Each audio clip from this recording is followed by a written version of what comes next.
Pourrais-tu prendre avec moi ta Bible? Dans le livre d'Hébreux, au chapitre 7.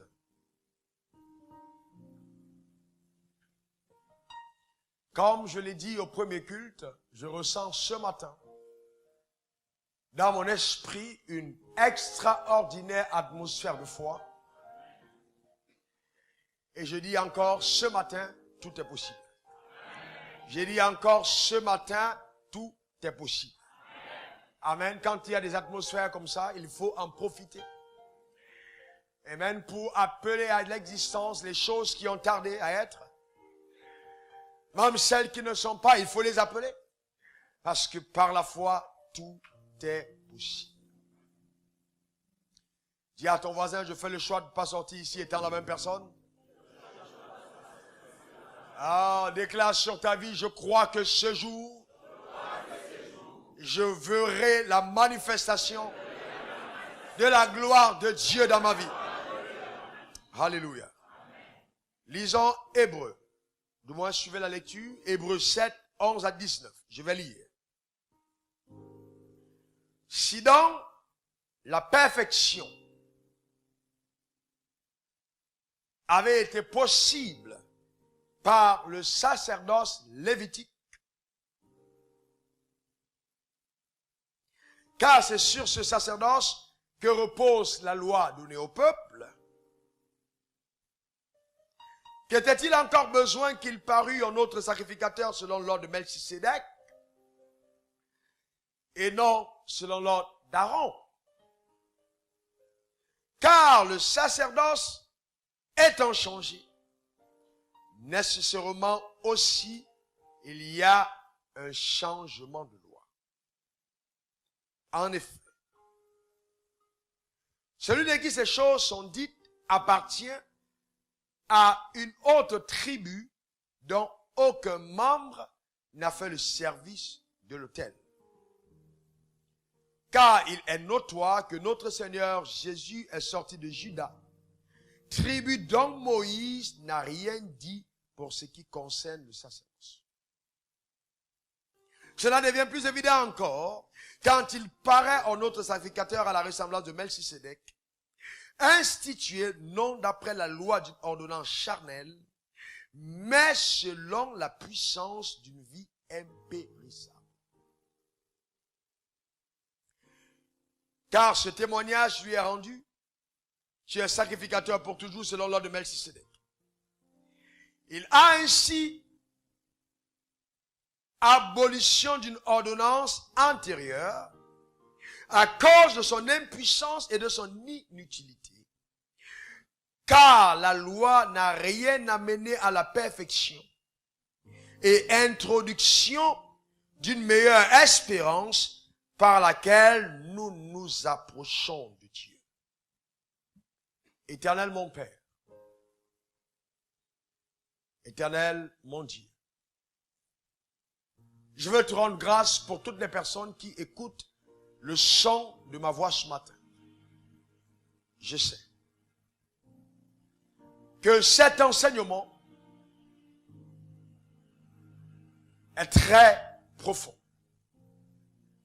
et que personne ne peut avoir accès à cette vérité s'il ou si elle n'est pas éclairée par le Saint-Esprit. C'est pourquoi, ô Père, je mets cette demande au devant de ton trône afin que la révélation de ta parole nous soit accordée. Et que chaque personne vivant sous cette dispensation de la grâce saisisse la pensée de Dieu pour cette saison. Afin, ô Dieu, que ceux qui étaient ensorcelés soient délivrés. Ceux qui étaient envoûtés soient libérés. Et que le mensonge soit dissipé. Et que la vérité s'installe par la puissance de la lumière.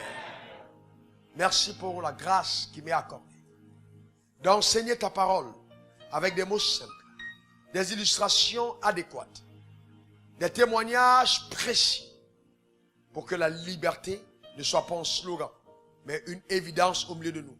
Au nom suprême de Jésus, j'ai prié. Et que quelqu'un dise Amen 3 fois. Amen, Amen, Amen. On va s'asseoir dans sa merveilleuse présence.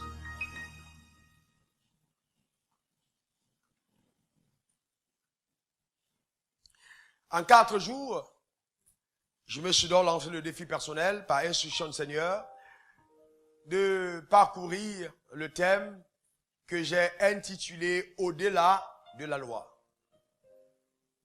Vous savez que depuis la nuit des temps, dès le commencement, les rapports de l'homme avec Dieu, ou que dis-je, de Dieu avec les hommes, a connu une certaine forme d'évolution.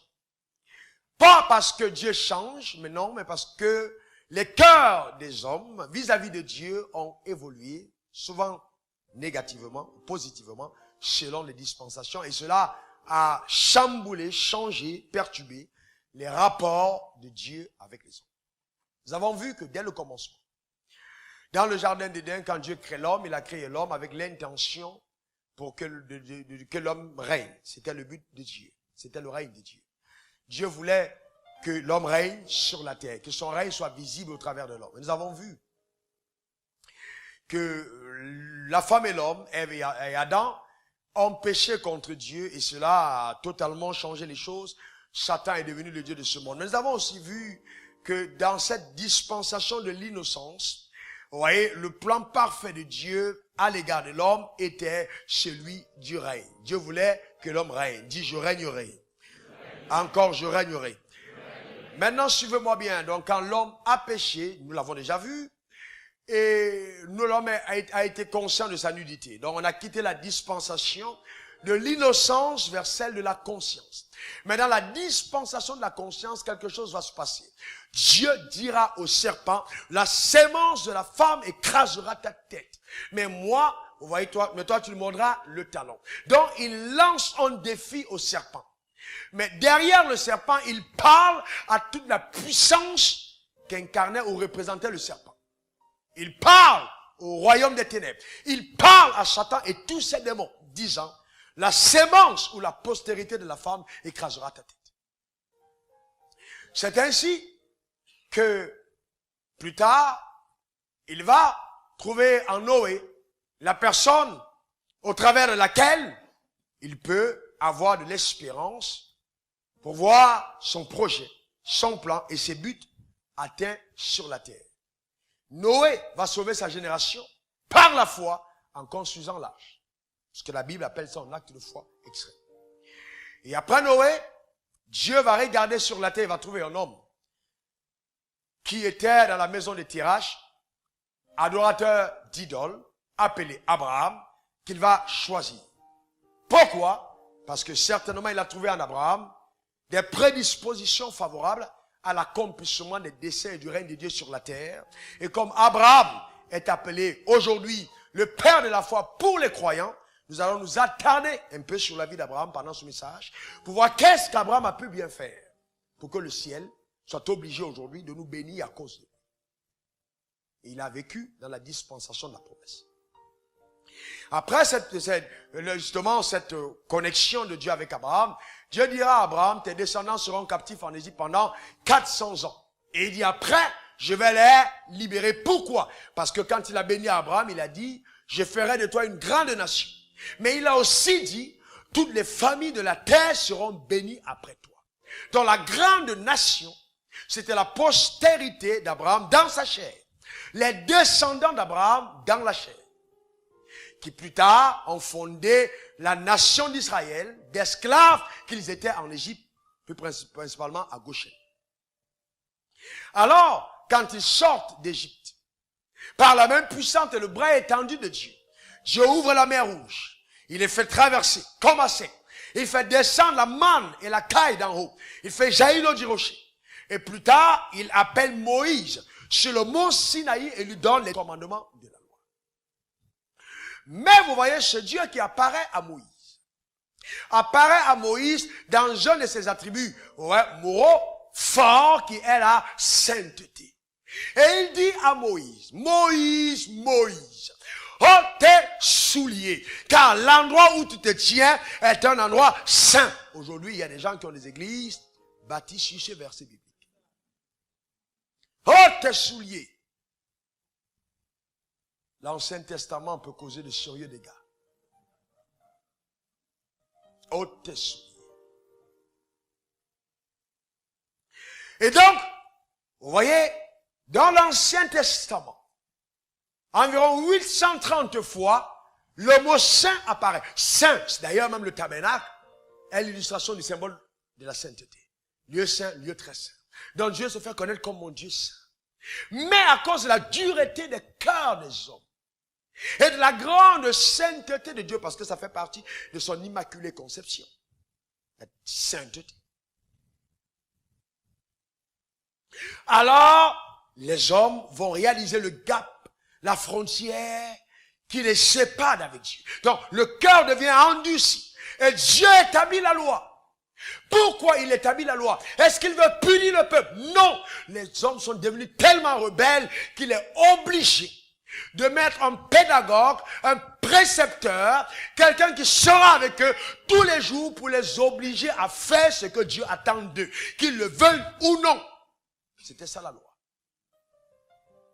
Au point où, si tu étais coupable de la loi, contre la loi se retournait contre toi.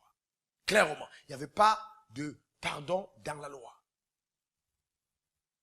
D'accord? Et c'est pour ça que l'apôtre Paul va comparer la loi à ce précepteur qui, au niveau de l'Empire romain, était ses esclaves qui venaient conduire les enfants à l'école jusqu'à ce qu'ils atteignent la majorité. Ils étaient tellement sévères que quand l'enfant atteignait la majorité, il avait comme l'impression qu'il était libéré. Donc il compare justement la loi à ce précepteur, à ce pédagogue qui est là pour aider l'enfant dans la discipline. Sauf que ce que l'enfant fait sous l'impulsion de la chicotte ou du fouet n'est pas toujours la volonté de son cœur. Donc la loi n'avait pas la capacité de révéler le cœur de l'homme, mais plutôt l'action de l'homme. Et mon action peut être opposée à mon cœur. C'est pourquoi, quand Jésus arrive et qu'on lui pose le commandement en disant, mais la question, mais quel est donc le plus grand commandement de la loi? Il dit, tu aimeras ton Dieu de tout ton cœur. Donc, il touche le cœur et sort plutôt de la notion de l'apparence à la notion de la profondeur. À l'intérieur, dans le cœur. Vous voyez, la loi traite des questions de surface, alors que la foi traite des questions profondes. De l'intérieur, là où les yeux de personne ne voient. Vous voyez? Et c'est ça qui est important. Alors, la sainteté de Dieu fait que dans son immensité, dans sa pureté, Dieu ne s'accommode pas au péché. La Bible dit que celui qui prononce le nom du Seigneur s'éloigne de l'iniquité. Donc, Dieu est tellement saint qu'il n'y a pas possibilité pour lui de s'accommoder avec l'impureté. Alors, la loi devient extrêmement difficile. Et la loi va demander continuellement des sacrifices, des taureaux, des boucs, des tourterelles, des pigeons, pour les actions posées afin de couvrir le péché. Mais, ce qu'il y a d'important à comprendre, suivez-moi bien, c'est que la sainteté de Dieu exigeait des hommes. Les hommes ne pouvaient pas le donner à Dieu, alors Dieu s'est senti obligé de satisfaire sa sainteté par sa bonté et son amour. C'est ainsi que lui-même va trouver le moyen d'envoyer son propre fils comme sacrifice à la croix pour que par son sang, les hommes soient sauvés et que personne n'ait accès au royaume par ses œuvres, mais plutôt par la foi au sacrifice donné à la croix pour sa vie. Vous voyez? Dis après moi le don gratuit. Encore le don gratuit. Vous voyez, vous ne pouvez pas marcher avec Dieu comme il le demande dans toute la profondeur si vous n'avez pas la révélation de sa bonté. La bonté de Dieu. La révélation de sa bonté. Vous voyez, c'est très important de le comprendre. L'amour de Dieu est quelque chose d'extraordinaire. Ça, la Bible dit, Dieu a tant aimé le monde. Il a tant aimé le monde qu'il a donné son Fils unique. Afin que quiconque croit en lui, en qui? En son Fils. Pas la loi, mais en son Fils, ne périsse point. Pourquoi? Parce que la loi n'avait pas la capacité de nous délivrer de la mort. Et le Fils est venu nous sortir de l'oppression de la loi pour nous amener à la grâce.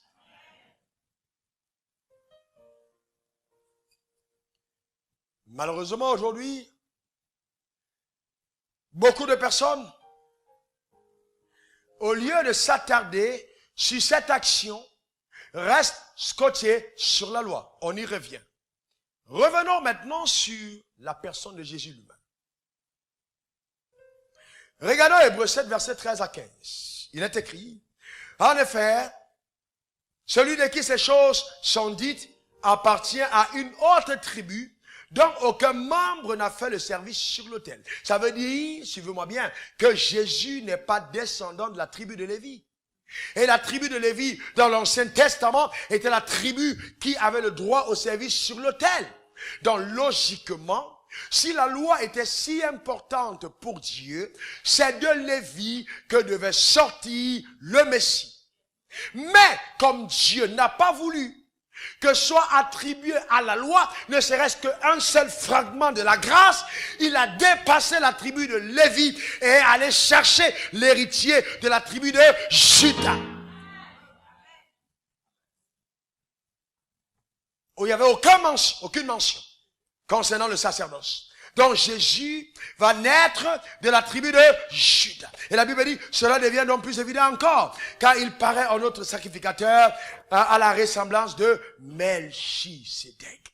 Donc il apparaît comme un sacrificateur à la ressemblance de Melchisédek. Vous voyez donc, ça devient évident que Jésus n'est pas descendu de Lévi. Vous voyez, il ne descend pas de la tribu de Lévi, mais de Juda. Il descend de Juda. Maintenant, suivez-moi bien. Vous savez, souvent vous prenez la Bible. Moi, ça m'est arrivé. Jusqu'à ce qu'un jour, Dieu me dise, pourquoi tu sautes ce chapitre? Chaque fois que je prenais la Bible, je tombais sur Matthieu 1, je sautais. Matthieu 1, je venais directement à Matthieu 2. Parce qu'on dit généalogie, je dis, bon, je saute tout ça, je comprends rien. Un jour, je me dis, non, ne saute pas. Arrête-toi et je vais te parler. Et j'ai tourné ma Bible, comme je te demande de le faire ce matin. Ok, dans Matthieu 1. D'accord? Ne saute pas. Dis à ton voisin, ne saute pas cette fois. Très bien. Regardons quelque chose dans Matthieu 1. Ok? Donc, regardons Matthieu 1. Vous allez dire Matthieu 1. Ça va? Regardons verset 1. Généalogie de Jésus-Christ, fils de David, fils d'Abraham. Généalogie de qui? Jésus-Christ. De qui est-il le fils? Fils de qui? Et après de qui? Mais qui était David en fait? Qui était David? David était un grand roi, n'est-ce pas? Alors on aime bien, David était un grand roi. Mais il était quel type de roi? Il était le roi de qui Dieu a dit, ne construis pas ma maison parce que tes mains sont souillées. Tu as versé tellement de sang que je préfère que ce soit ton fils. Ne touche pas la maison de l'Éternel. Dieu a dit de lui. Il a tué son meilleur ami. Meilleur soldat. Après avoir couché avec sa femme. Un gars pareil devait être brûlé vif. Selon la loi, on est d'accord là-dessus. Parce que, en fait, écoutez-moi très bien, non seulement il a pris la femme du gars, mais ensuite, il a tué le gars qui se battait pour les causes de sa royauté. C'est criminel. Mais Dieu dira de cet homme David plus tard, c'est un homme selon mon cœur. Comme si Dieu avait un problème. Est-ce que vous me comprenez? Ensuite, laissons David de côté, allons-y sur Abraham. Abraham a vendu sa femme pour l'argent, le prosélytisme. Aujourd'hui, il y a des grands procès à cause de ça. Abraham devait être traduit en justice pour prosélytisme. Il a donné sa femme pour prendre l'argent. 2 fois de suite. Le ciel a intervenu. Mais la Bible dit, Jésus est fils de David, fils de... Comme si la grâce devait choisir un chemin qui ne ressemble à rien à ce que la loi prescrit. Continuons. Verset 2. Abraham engendra Isaac. C'est parfait. Isaac engendra Jacob. C'est bon. Jacob engendra Judas et ses frères. Mais quand vous arrivez encore sur Jacob, ce gars, même dans le ventre de sa mère, il a saisi le talon de son frère. Ok. Judas engendra de Tamar Pharès et Zara. Mais Tamar était une Cananéenne. Une Cananéenne qui a joué le rôle de prostituée pour avoir des rapports avec Judas. Elle s'est maquillée comme une prostituée et a eu des rapports avec cet homme, Judas, et c'est de là que sont venus les enfants en question. Est-ce que vous me comprenez? Donc, est-ce que vous pensez que Dieu n'était pas assez puissant pour tuer ses enfants et dire, je n'en veux pas? Mais pourquoi est-ce qu'il laisse? Et non simplement il laisse, il en fait des arrière-grands-pères de Jésus. Continuons. Pharès engendra Esrom. Esrom engendra Aram. Aram engendra Aminadab. Aminadab engendra Nasson. Nasson engendra Salmon. Salmon engendra de Boaz. Engendra Boaz de Rahab. Il engendra qui? Boaz de Rahab. Eh bien, mesdames et messieurs, Rahab était une prostituée.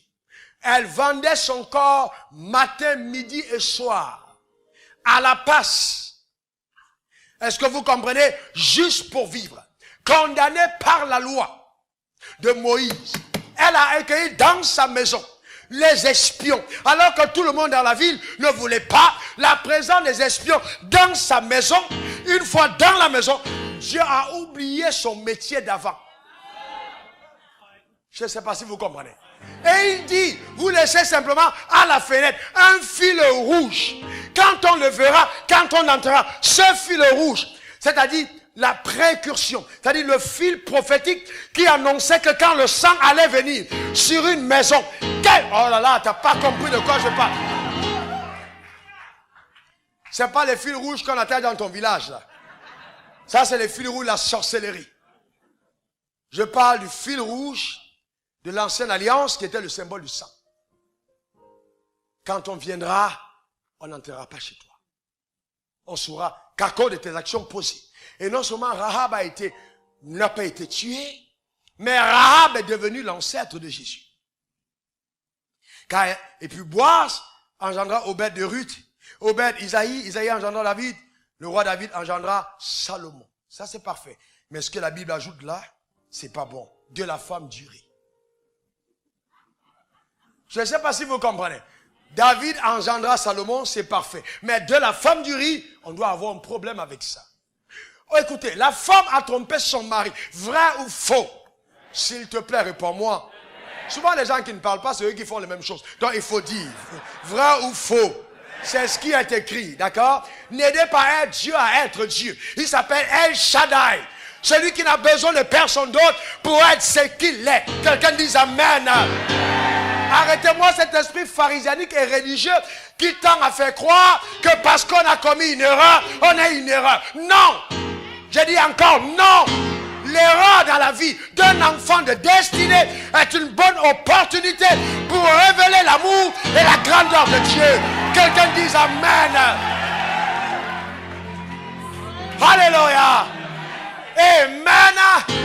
Tu étais prostitué, je s'en fous. Voleur, il s'en fout. Brigand, il s'en fout. Quand le sang est passé, le passé est dépassé.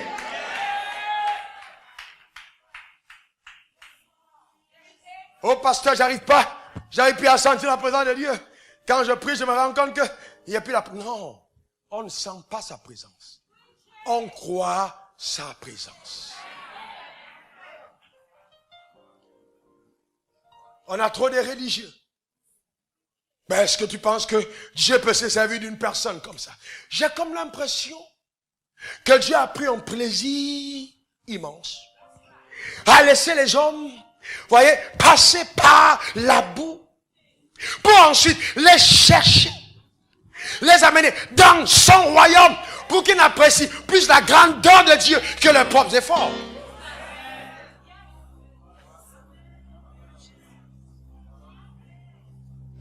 De la femme du riz. De la femme. Ma Bible ne dit-elle pas que toutes choses comptent pour le bien de ceux qui, citez-moi ce verset, et qui sont appelés selon ses... Laisse-moi te dire qu'il n'y a aucune erreur commise sur la terre par quelqu'un de destiné qui est là pour l'emporter. Ce n'est pas possible. Même ton erreur révèle la grandeur.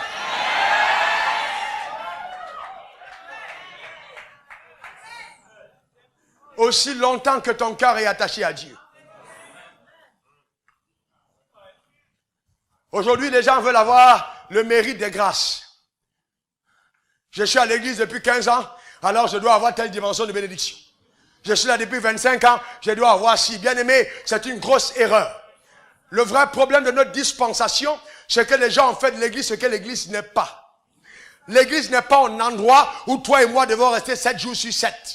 Non, non, non, non, non, non, non. L'église, c'est toi-même. Dieu t'a conçu pour montrer au monde de quoi tu es capable. Oh, donne-moi un bon amen.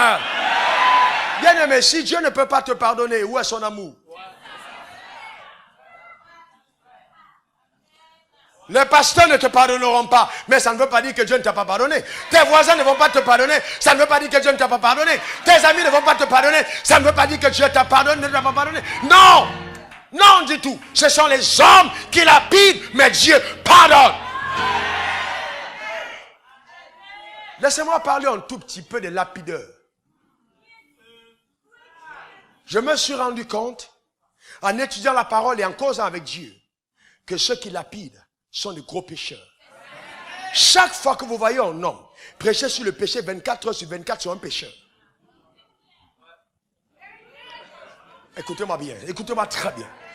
Je vous dis, chaque fois que vous voyez un homme, matin péché, midi péché, soir péché, c'est un péché. Je n'ai pas dit que ce n'est pas bien d'en parler, mais si ça devient votre seul message, et que tous les jours, vous êtes toujours dans la dit, oh il a fait ci, oh il a fait ça, c'est que quelque part en vous n'habite pas la justice. Vous ne pouvez pas avoir été gracié et continuer de condamner. J'ai dit un jour à un pasteur, j'ai dit, vous commettez une grave erreur. Laissez le soin aux hommes d'avoir leur histoire avec Dieu. Si David était dans vos églises, vous l'aurez excommunié alors qu'il était l'ancêtre de Jésus-Christ.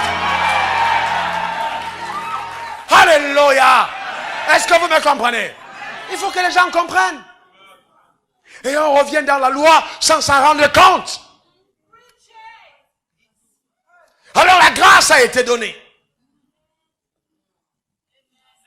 Bien-aimé, on est sauvé par la grâce, par le moyen de la foi. Personne n'a accès au salut par son propre mérite. La Bible dit, comme la propre justice est semblable à un vêtement souillé. Un pasteur qui semblait montrer qu'il était le plus grand pasteur, un jour se tient sur sa chair et il dit, moi dans tous les cas, on m'a jamais accusé de faire telle chose.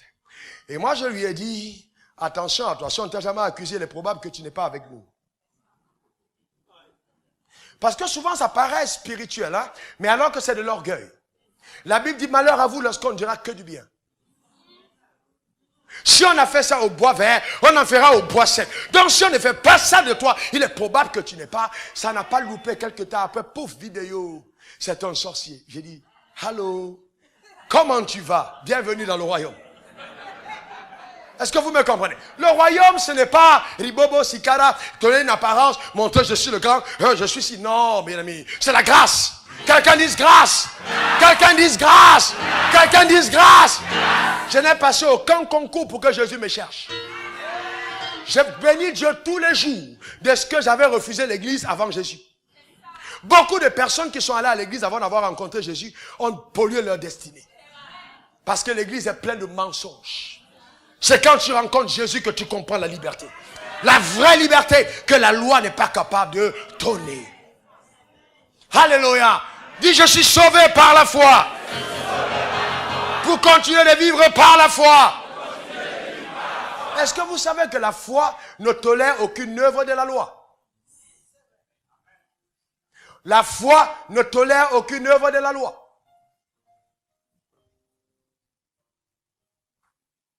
Est-ce que quelqu'un me comprend?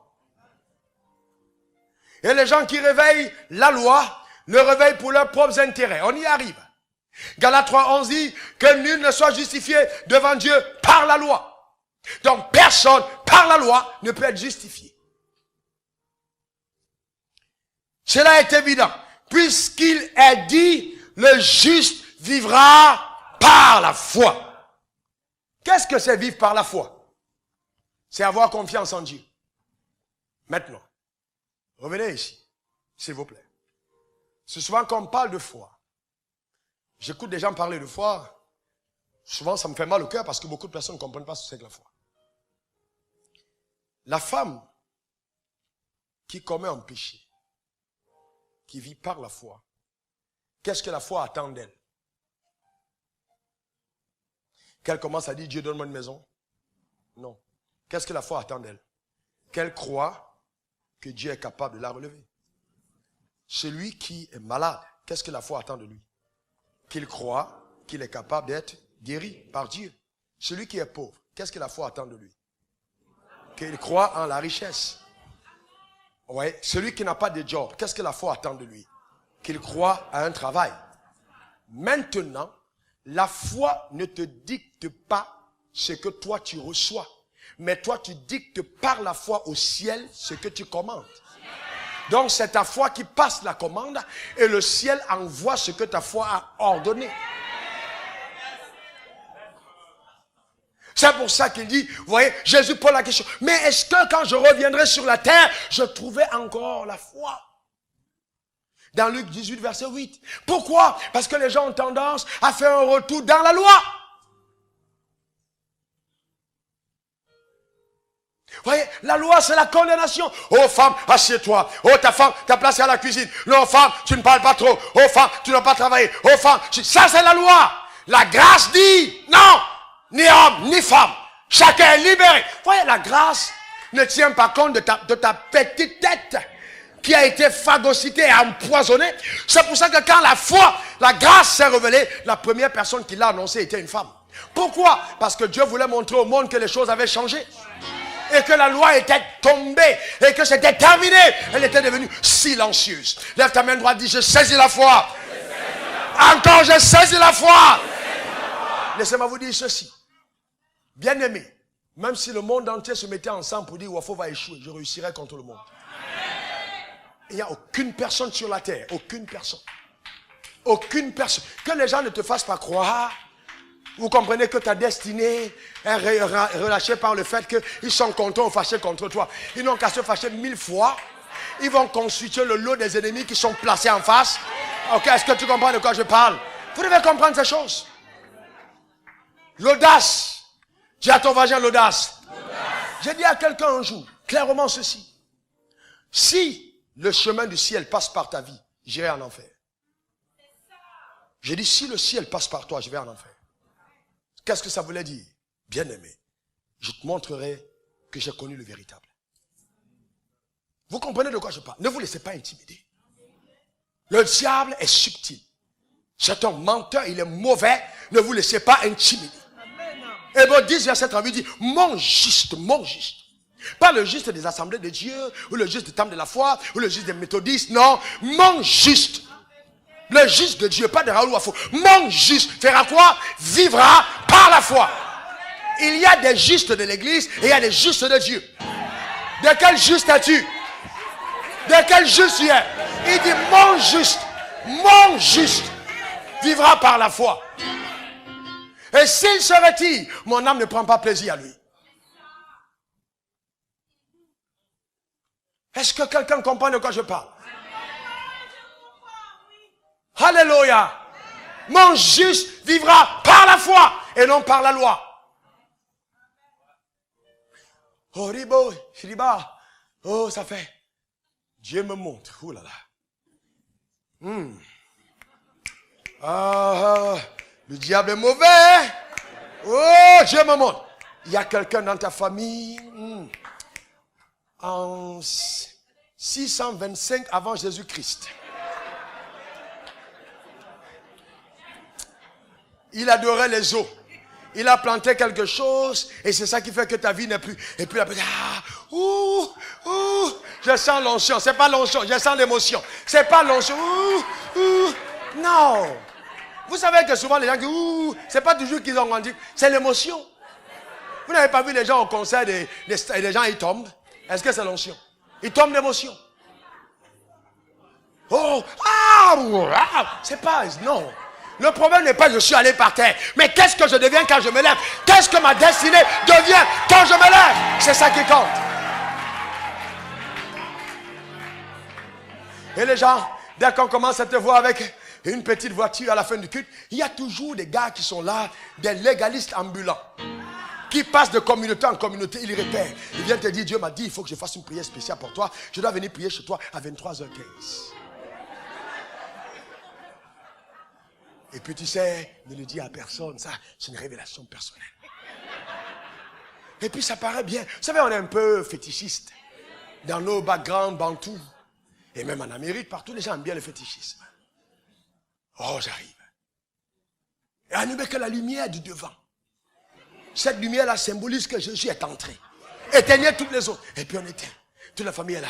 Ok, mettez vos pieds dans une coupe, dans une bassine d'eau. Symbole de la part. Les gens sont là. Et puis on est là, on fait des prières. Et vous voyez des gens, ils sont allés à l'école, instruits. Vous vous demandez, mais qu'est-ce qui se passe? Comment est-ce que les gens peuvent être bernés par quelqu'un même qui a perdu ses repères? Il a perdu. Si effectivement il avait été visité, on aurait vu au moins un signe de la visite sur lui-même. Mais lui-même, pour y arriver, il a dû faire 3 escales de wow pour venir chez toi. Et il est venu t'apporter la délivrance que lui-même n'a jamais obtenue. Je ne sais pas si vous comprenez de quoi je parle. Est-ce que vous êtes avec moi? Et les gens aiment ça. Ah non, parce que ce que tu prêches là, nous on n'est pas d'accord avec ça. Comment tu peux être contre des malédictions ancestrales? Bien, mais je vous pose une question. Est-ce que c'est moi qui suis contre ou c'est Dieu qui est contre? La Bible dit si quelqu'un est en Christ, c'est une nouvelle création. Les choses anciennes sont passées. Voici toutes choses sont devenues. Cela vient de qui vous a réconcilié avec lui par. Pourquoi quand vous avez accouché vos enfants, ils n'étaient pas d'abord des chats pour devenir des hommes après? Pourquoi vous voulez donc croire que quand Dieu donne naissance à un enfant, il devient d'abord un singe ou un petit démon pour devenir un enfant de Dieu après? Comme s'il était incapable, vous voyez, d'amener à manifestation la perfection. Comment vous voulez que l'imperfection soit engendrée par la perfection la plus élevée? Et on dit non, oh non, nous on croit en ça, oui. Le diable existe, oui, mais il existe aussi dans les trucs bizarres comme ça. Je répète, ces doctrines sont diaboliques. Je reprends, ces doctrines sont diaboliques. Je mets à défi n'importe quel prédicateur de l'évangile sur la base de la parole à démontrer le contraire. J'ai reçu une révélation personnelle de Jésus-Christ. Je ne parle pas de Jésus que je n'ai pas vu, j'ai vu avec monsieur. Pas une fois, 3 fois. Je parle de la parole. Ce n'est pas les histoires de babababa. Les gens font du bruit pour rien. C'est du vent. Je parle de la parole de Dieu. Les gens viennent te dire, oh non, mon frère, tu sais, attention. Comment ils font? Ils sont rusés. Qu'est-ce qu'ils cherchent? C'est ton argent. On va commencer, ça va toujours finir dans la poche. Oh, viens dans mon église. Oh, il y a un homme de Dieu qui arrive. Il a une onction particulière. Et on m'a dit qu'il y a des gens qui arrivent, ils apportent des parfums. Oh, le parfum, là, il y a la gloire de Dieu dedans. Et puis les gens viennent y mettre leur tour, le parfum. J'ai dit, oh my goodness. Si tu as goûté à ce genre de parfum, je te déparfume. Au nom puissant de Jésus, je t'enrobe de sa gloire. C'est la sorcellerie. C'est du fétichisme. C'est du brigandage. C'est de la truanderie. C'est incroyable. C'est des bandits en Christ.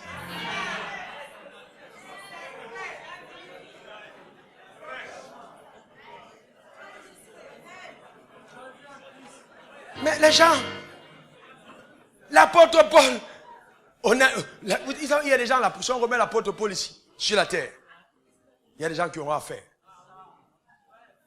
Il dit, qui vous a ensorcelé? C'est pas moi, c'est l'apôtre qui vous a ensorcelé. Vous avez commencé avec Christ, comment vous voulez terminer dans la chair? Comment vous voulez oser terminer dedans? C'est comme mon monsieur, il venait voir un pasteur avec sa femme, et il s'est rendu compte que la femme voyait clair. Et puis le monsieur ne voyait pas clair. Donc vous savez, quand vous regardez les gens, vous pouvez voir sur le visage s'ils croient ou pas. On peut voir celui qui croit en ce que vous faites ou pas. Même quand je suis dans la salle, je sens. Il y a des gens qui viennent souvent là. Aujourd'hui, là, je veux voir ce gars du Wafou. Il vient avec un visage. Et puis après 15 minutes, le visage.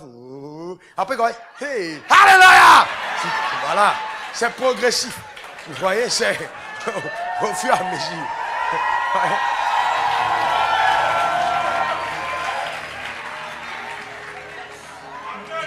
Donc, il a repéré que sur le visage de la femme, toutes les fois qu'il venait, la femme était fâchée.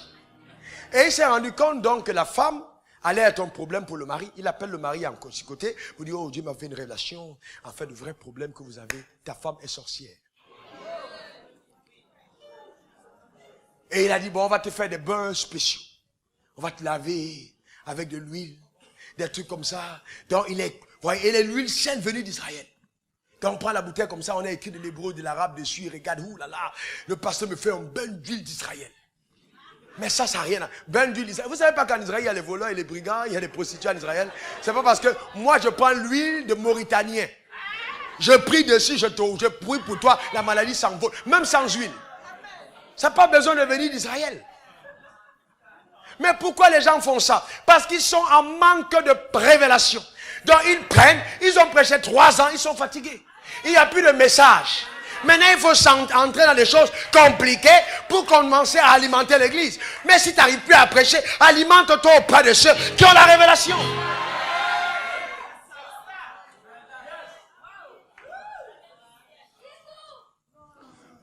La foi ne tient pas compte de ton passé. J'ai dit la foi ne tient pas compte de ton passé. Jouis de la grâce, dis Amen. J'ai dit jouis de la grâce, dis Amen. Et vous savez, la grâce te donne de mériter ce que tu ne méritais pas. Les gens ne comprennent pas. Romains 5, verset 2. Nous saisissons la foi, la grâce par la foi. Maintenant, miséricorde vient. D'accord? Grâce vient. Regardez bien. Dans l'Ancien Testament, vous allez vous rendre compte que David parlait beaucoup de la miséricorde de Dieu. Oh, ta miséricorde, Dieu a toujours. Tu as créé les cieux et la terre. Oh, ta miséricorde, Dieu a toujours.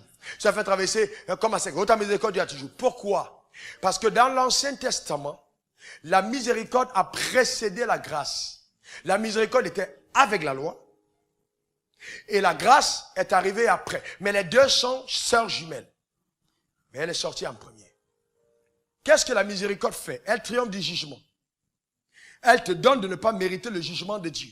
Et David, ayant été lui-même quelqu'un qui a vraiment offensé Dieu, a connu la miséricorde de Dieu. Et il en a beaucoup parlé parce qu'il en a été lui-même, il a rencontré.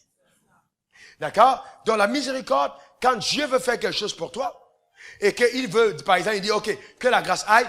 Quand la grâce arrive, elle se rend compte que tu ne mérites pas ce que Dieu veut te donner. Elle s'arrête. Parce qu'il n'y a pas de pont. La miséricorde te dévance et va vers le croyant pour lui donner le pardon que le croyant nécessite. Et elle repart à sa place. Le chemin est libéré et la grâce vient par la suite. Mais la miséricorde pardonne et la grâce apporte.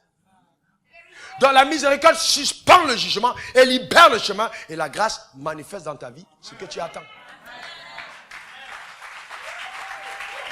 C'est pourquoi toutes les religions qui ne sont pas axées sur Christ, il n'y a pas de miséricorde. Dès qu'on t'a attrapé, fait que je pouf, on te tue. Parce qu'il n'y a pas de miséricorde. C'est la miséricorde qui rend suspensif le jugement contre l'homme. Et qui permet que la grâce continue de couler. Est-ce que vous comprenez de quoi je parle? Donc, quand vous avez compris ça, vous comprenez la dispensation dans laquelle on vit. C'est une dispensation de pure grâce de Dieu. D'accord? De pure grâce. Est-ce que la grâce est un passeport pour le péché? Non. Non. Parce que la vie de Dieu qui est en nous, nous permet de vivre pour Dieu comme il le demande. Maintenant, je vais clore avec ceci. Suivez-moi très bien. Ça, c'est une partie très importante de l'enseignement. Dis à ton voisin, j'attache ma ceinture. Suivez-moi bien. Abraham est notre père, n'est-ce pas? Quels sont ceux qui ont cru en Jésus? Lève ta main. Très bien. Abraham est ton père, n'est-ce pas? Vous savez que si nous parlons d'Abraham, notre père, il est important de connaître ce qu'il a fait. Qui fait qu'aujourd'hui, on peut parler de lui comme père. Pourquoi il est père? En 1997, j'étais en Sierra Leone. Et j'étais en train de prier. Je parle beaucoup en langue, beaucoup. Même quand je conduis, j'aime parler en langue. Je l'ai appris très tôt. Ça m'ouvrait l'intelligence divine. Et j'ai entendu le Seigneur me dire ceci. La première condition de pauvreté dans l'église, c'est l'enseignement sur la loi de la dîme. Et puis ça va vraiment secouer. Et il a commencé à me montrer ce qui va suivre. Mais il m'a dit, ne l'enseigne pas maintenant. Parce que si tu l'enseignes maintenant, les gens ne vont pas le recevoir et ça peut causer des problèmes à ton ministère. Garde cet enseignement jusqu'à ce que je te donne le signal. Et tu l'enseigneras. Donc, j'ai commencé moi-même à partir de ce que Dieu m'avait montré à étudier la Bible. Pour comprendre. Après, regardez, j'ai dit la dernière fois qu'il existe des lois. Il a existé des lois avant la loi. Vous avez bien compris? Il a existé des lois avant la loi. La loi de l'amour a existé avant la loi de Moïse. La loi du semer et de récolter a existé avant la loi de Moïse. D'accord?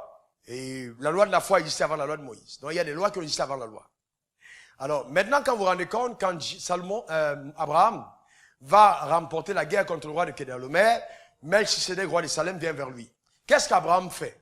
Il prend la dîme de tout ce qu'il avait et il remet à Melchisedec. Est-ce que Melchisedec était pressé de prendre? Il refuse. Mais regardez ce qu'Abraham Abraham va dire. Genèse 14, verset 23. Je ne prendrai rien de tout ce qui est à toi. Je ne prendrai rien de tout ce qui est à toi. Je ne prendrai rien de tout ce qui est à toi. Ça veut dire qu'Abraham reconnaît que dans le butin qu'il a amassé, il y a 1/10 qui n'est pas à lui. Je ne sais pas si vous me comprenez. Il n'a pas dit, prends ceci, je te donne ce qui est à moi. Non, il dit, je ne prendrai rien de ce qui est à toi. Comment Abraham le sait? Comme Abraham était conduit par l'Esprit, il a reçu cet enseignement de Dieu. Qui lui disait, le 10e est à moi. Dans tout ce que vous faites. Plus tard, son fils, Jacob, va lui-même faire le vœu à Dieu de lui donner la dîme de tout. Genèse 28, verset 22. Mais, est-ce que la loi de Moïse existait déjà? Aidez-moi s'il vous plaît. Oui ou non? Quels sont ceux qui disent non? Que la loi de Moïse n'existait pas déjà? Quels sont ceux qui disent non? Alors, donc tous ceux qui n'ont pas levé la main disent oui alors. Il n'y a pas de piège. On était dans la dispensation de la promesse, dont il n'y avait pas encore de loi. Dont la loi de Moïse n'existait pas, mais les lois du ciel existaient. Parce qu'il faut comprendre que le ciel a ses lois, qui sont les lois du royaume des cieux. Est-ce que vous êtes avec moi? Qui n'ont rien à voir avec les lois de Moïse.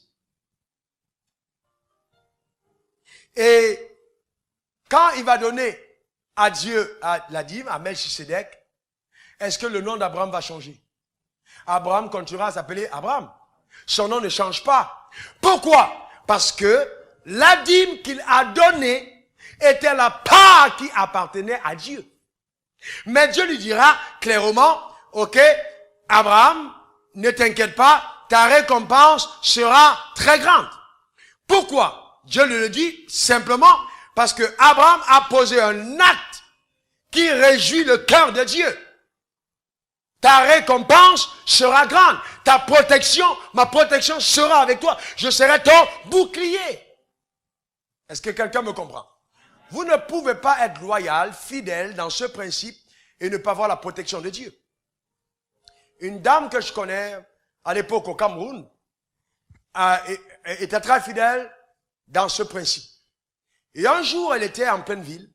Un camion a heurté de plein fouet sa voiture. Le camion s'est tordu. La voiture n'a même pas été égratignée. Pourquoi? Parce que cette dame était fidèle à Dieu. Et Dieu a choisi ce jour pour lui montrer la dimension de protection qui existe sur les personnes d'alliance. Et il peut même arriver que ta voiture ait été effectivement heurtée. Et qu'elle se soit même froissée.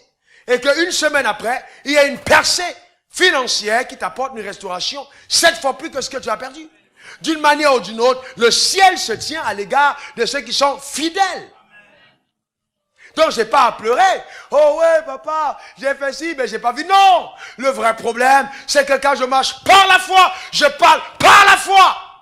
Même si je ne vois pas, je continue de dire, je crois. Souvent, vous entendez une femme qui dit à son mari, chérie, je t'aime. C'est pas un langage vrai, c'est la foi. Mais c'est bien de parler par la foi, qui appelle les choses qui ne sont pas comme si elles étaient. Même si les sentiments sont là en voyage, je parle par la foi. On est des personnes de foi ou pas? Amen. Tu te sens un peu malade, je suis en bonne santé. Si je demandais la vie à mon corps aujourd'hui, il m'a dit dès le matin, on a dormi environ 2 heures de temps, je suis fatigué, demande, reste à la maison aujourd'hui, repose-toi. J'ai dit, je suis en bonne santé, alléluia. J'ai levé la main dans mon bureau, j'ai dit, Seigneur, je te rends grâce pour la capacité que tu me donnes de prêcher aux 3 cultes avec la même énergie. Alléluia. C'est par la foi. Amen. C'est par la foi. C'est par la foi. Le vrai problème, c'est que vous étiez tellement vos émotions se mêlées à l'histoire. C'est par la foi. Et j'aime Abraham. Il dit, Père, c'est vrai, hein? J'ai des problèmes dans mon foyer. Dieu lui dit, quel problème? Il dit, Eliezer de Damas sera mon héritier. Et tous les jours, ma femme en parle. Elle en parle parce qu'elle veut que l'argent là qu'on a, ce soit nos enfants, pas les neveux. Dieu dit, ok Abraham, j'ai compris. Il dit, Abraham, ce ne sont pas eux. Non, c'est pas eux. Viens Abraham, viens. Regarde les étoiles. Telle sera ta postérité. Mais pourquoi avant la dîme, Dieu n'a pas ouvert les yeux d'Abraham sur ses descendants? Parce que il y a des choses du ciel que vous n'aurez jamais tant que vous détenez certaines choses du ciel. Cette dimension de révélation n'était pas donnée à quelqu'un qui détenait par lui-même les choses qui appartiennent au ciel. Donc, dès qu'il a lâché, paf, les yeux se sont ouverts. Et il était chez lui un jour, il voit Dieu qui vient pour... Et subitement, quand il arrive, il voit 3 hommes. Il dit, mais c'est pas croyable. Mais pourquoi est-ce que Abraham vivait de façon successive ce genre d'événement? Parce qu'il était intègre dans ce principe qui n'était pas une loi de la loi, mais une loi du ciel. Mais Abraham ne pouvait pas prétendre qu'avec 10%, il obtiendrait 100% de Dieu. Vous ne pouvez pas donner 10% à Dieu et attendre 100% de Dieu. Ce n'est pas possible. Il va vous mesurer à 10% pour faire descendre. La preuve. Quand Isaac est venu dans la maison d'Abraham, Isaac est venu chez Abraham comme la réponse à sa dîme. Est-ce qu'il avait promis à Abraham un fils? Répondez-moi. Il avait prévu combien?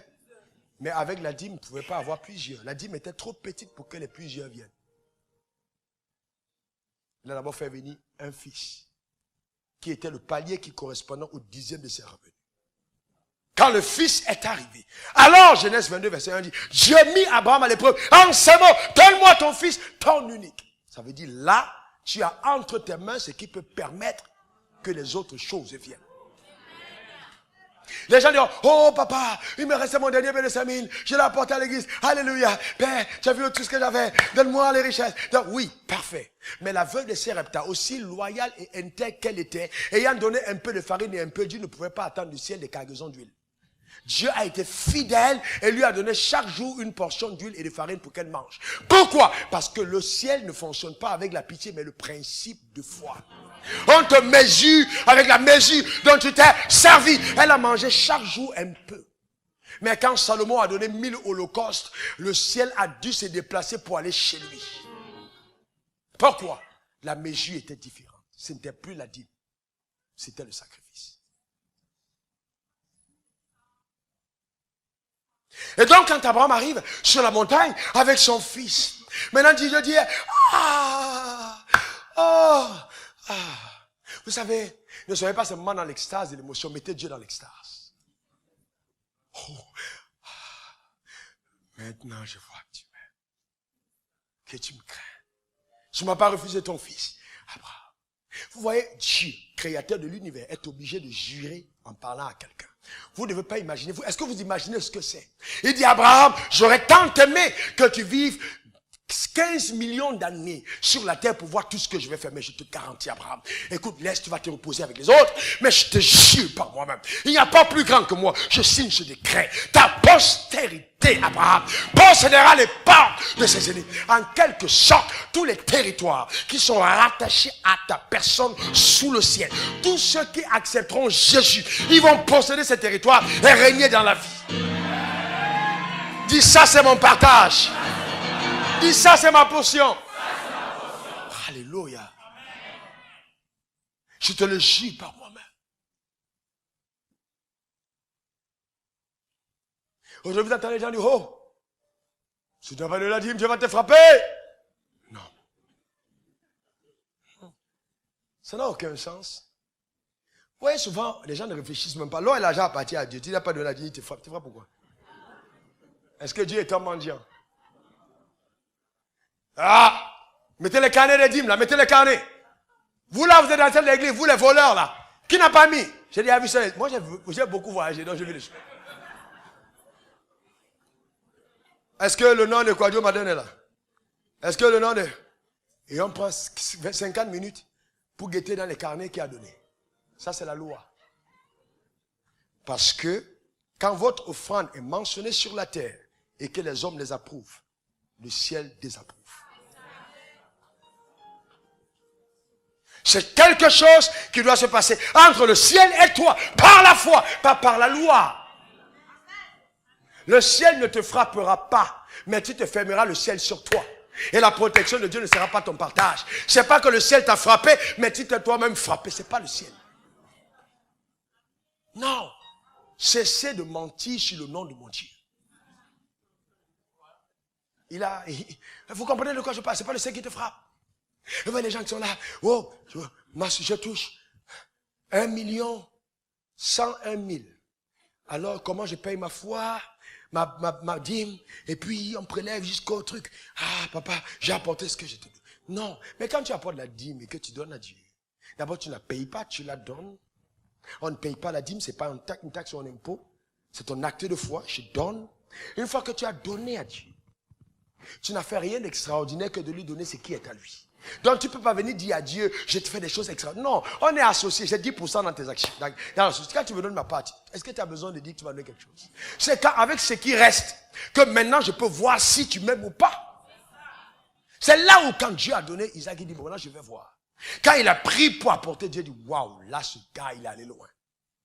Il m'a donné tout ce qu'il a. Alors je suis obligé en retour de lui donner tout ce que j'ai.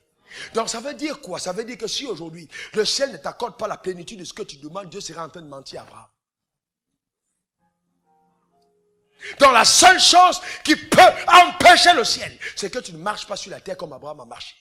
Donc en ce moment, quand j'apporte à Dieu, je n'apporte pas dans l'esprit de la loi, mais j'apporte avec la dynamique de la foi.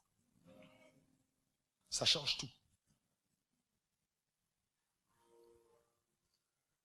Donc avant de venir, oh je lève ça vers le trône de l'Éternel, oh papa je te rends grâce. Au fond de mon cœur, c'est vrai, il y a des choses que je pourrais faire avec ci, mais je fais le choix de te l'apporter. Je crois en ta fidélité. Père, j'ai compris, 10% c'est trop peu pour moi, je vais plus loin. Papa, il y a 10% pour toi.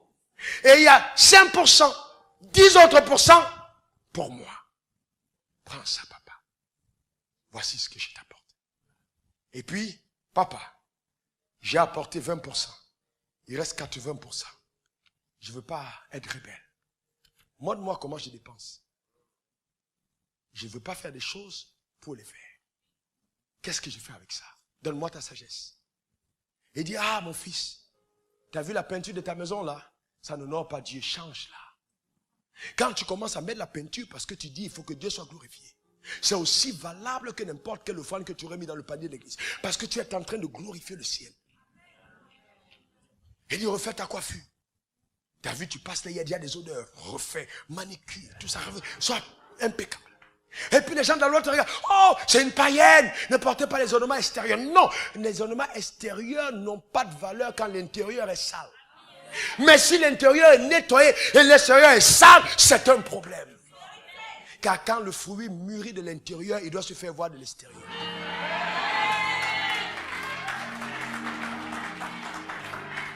Est-ce que vous me comprenez? J'ai vu des églises où quand les gens vont en vacances, oh oui, vous êtes là, on vous dit donner, vous ne voulez pas donner, maintenant vous prenez l'avis, vous allez en vacances, on va voir, vous allez voir, est-ce que c'est vous qui portez l'avion là? Toi-même tu es vaincu parce que c'est Dieu qui porte l'avion et tu n'as pas à maudire les hommes. Est-ce que quelqu'un comprend de quoi je parle? Dieu ne t'a pas appelé à l'esclavage, mais à la liberté. Quelqu'un dise Amen. Quelqu'un me dise Amen. Et quelqu'un me dit, mais pasteur, tu as dit la dernière fois que non, on ne doit pas prendre les escaliers, il y aura l'ascenseur. Je dis encore plus loin aujourd'hui. Il y a deux d'entre vous qui ne prendraient ni l'escalier, vont prendre ni l'escalier, ni l'ascenseur. Pour être au 15e étage, on n'est pas obligé de passer par l'escalier. L'ascenseur t'amène vite, mais tu peux te retrouver au 15e étage sans escalier ou ascenseur. Ce matin, ce n'est plus l'ascenseur. Comme l'ascenseur vous dérange, j'ai dit, on va vous téléporter. À l'intérieur. Est-ce que quelqu'un comprend de quoi je parle? Bien-aimé, je viens vous dire de vivre par la foi. Dis à ton voisin, je vis par la foi. Alléluia. La foi ne respecte pas les limitations naturelles. Allez demander. Écoutez-moi bien. Quand on parle de foi, quand l'eunuque éthiopien a reçu Philippe dans son char, il a pris quel avion? Il a pris le train, il a pris le métro, il a pris Concorde. Comment la Bible dit? Il a été enlevé. Et puis, paf, assis en même temps. Le vrai problème, c'est que beaucoup d'entre nous ne croyons pas à ce que Dieu est capable de faire. Tu peux sortir d'ici ce matin et demain tu arrives ici avec 3 clés de voiture. Une nouvelle maison. Parce que le ciel a relâché quelque chose sur ta destinée. Est-ce que quelqu'un peut comprendre de quoi je parle? Ne te contente pas d'être dans une institution. Cherche la tête. Est-ce que quelqu'un comprend de quoi je parle? Oh non, tu es arrivé, ça fait 5 ans. Généralement, on nomme les gens ici quand ils ont fait 15 ans. Moi, je dis à cause de l'onction de Dieu qui est ici. On va te nommer après 1 an. Tu n'as pas besoin d'attendre 15 ans. Est-ce que vous êtes avec moi? Oh, pasteur, tu es en train d'amener l'église à être paresseux. Non, non, du tout. La loi de la pesanteur dit tout objet qui est léché dans les cieux est attiré vers la terre, n'est-ce pas? C'est pour ça que c'est tombé. Mais le vrai problème, c'est que si vous laissez ça en l'air, c'est tellement petit que ça tombe. Mais si vous prenez un Boeing, gros, 5 000 tonnes, 15 000, 20 000, il monte, il se suspend pendant 10 heures. Il n'y a aucun problème, jusqu'à ce qu'il atterrit. Pourquoi? Parce qu'il y a des lois qui dépassent les autres. Il y a des lois qui dépassent les autres. Bien aimé, je ne suis pas venu dans le royaume pour que mes témoignages soient normaux. Non. Il y a des choses qui arrivent normalement. Mais moi, je crois aux choses anormales. Il faut que ce qui m'arrive ne soit pas normal, soit anormal aux yeux des autres. Je prophétise cela sur ta vie par la puissance de Dieu, au nom puissant de Jésus. Ce genre de choses, quand ça arrive, ça rend jaloux même ceux qui ont cru. C'est pas jalousie des païens, j'ai dit à l'église même. Les soeurs commencent à dire, regarde, elle me met se prendre pour qui?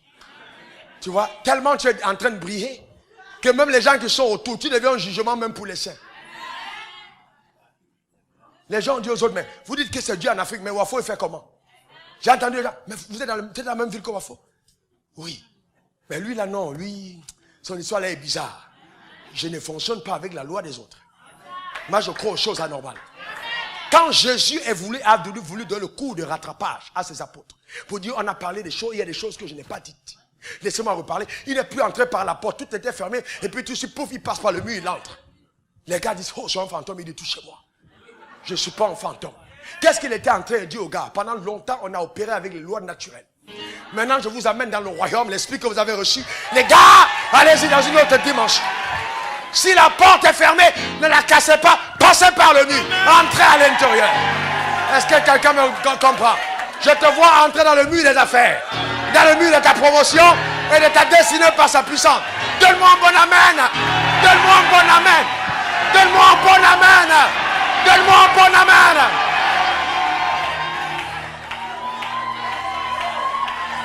Yes! Yes!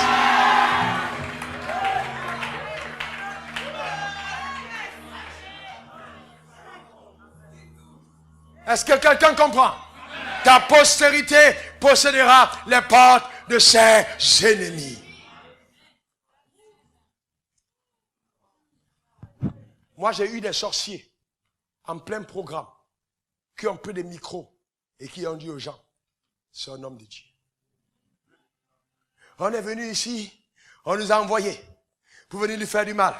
Mais, écoutez cet homme, on a vu la lumière sur lui. Même l'enfer témoignera. Je vous garantis. C'est pas des affaires, oh, on a dit il y a deux sorciers dans ça, c'est son problème. C'est pas mes entrailles, ce sorcier va manger ses propres entrailles. Vous comprenez de quoi je parle? Parce que quand je suis chez moi, je prends des décrets. J'appelle la loi de l'esprit de vie en Jésus. Alléluia. Je règne dans la vie par Jésus-Christ. Donc je ne perds plus dans la dimension de la loi. Je vais au-delà. Je vais au-delà. Dis après moi, au-delà. Fais comme ça, au-delà. Alors moi je continue de ce que tu imagines. Dis encore au-delà. De ce que tu penses, dis au-delà. De ta prière, dis au-delà. De ta requête, dis au-delà. De ta perception, dis au-delà. De tout ce que tu attends. C'est ce qui va t'arriver sur la terre. Que quelqu'un dise Amen 3 fois. Alléluia. Amen. Alléluia. Amen. Il y a une dame dans cette salle, un homme te remettra un chèque de grande valeur.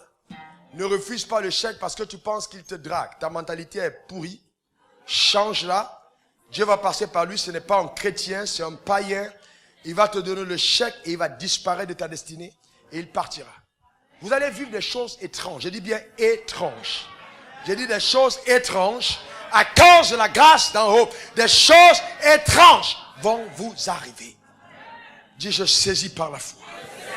Encore, je saisis par la foi. Encore, je saisis par la foi. Que Dieu te garde. Et commence à voir ta société s'étendre. Commence à voir tes projets aller à un autre niveau. Commence à voir ta tente élargie. Comment à te voir à une autre dimension. Comment à te voir à un autre niveau. J'ai dit, c'est terminé. La saison dans laquelle tu te trouves est passée. Quelqu'un me dise Amen. Quelqu'un dise Amen.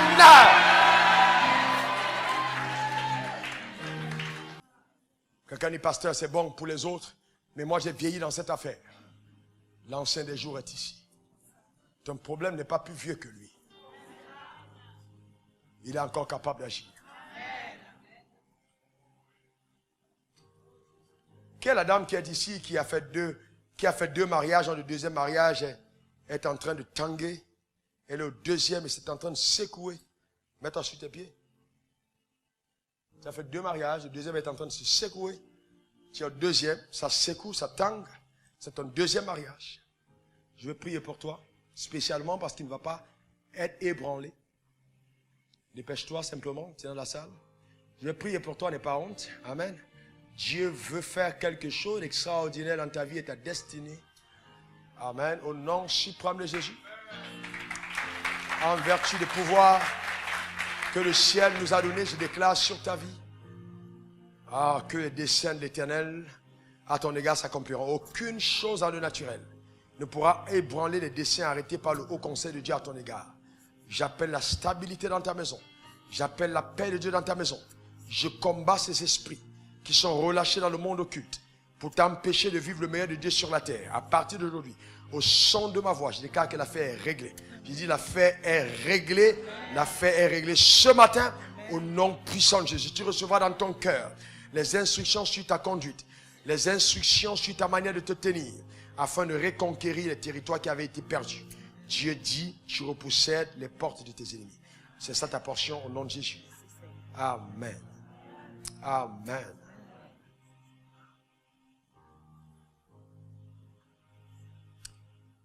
Il y a quelqu'un ici qui a perdu de l'argent, et beaucoup d'argent. Tu es très découragé, extrêmement découragé. Et je vois 2 autres personnes dans la situation d'argent. Vous avez perdu dans les affaires. Mais il y a une autre qui est vraiment découragée au point où tu ne sais même plus comment est-ce que Dieu va faire. Le ciel me dit ce matin sera ni l'escalier, ni l'ascenseur, mais sera la visitation d'en haut. Venez ici devant. Je vais prier pour vous. Dépêchez-vous. Je vais prier pour vous. Merci Seigneur. Quelle est cette personne qui a perdu beaucoup d'argent et qui est extrêmement découragée? C'est laquelle parmi vous? Extrêmement découragée. Ma soeur, qu'est-ce qui s'est passé? Tu es extrêmement découragé au point où tu ne crois plus que Dieu soit capable de le faire. Viens de ce côté. Père, au nom suprême de Jésus, je te rends grâce pour ton action dans sa vie. Que toutes les chaînes soient brisées et que la liberté soit manifeste à son égard au nom puissant de Jésus. Alléluia. Père, je te loue pour ces personnes. Tu les connais. Tu connais les personnes concernées par la parole qui est adressée. Et c'est pourquoi j'envoie cette parole en mission dans leur vie.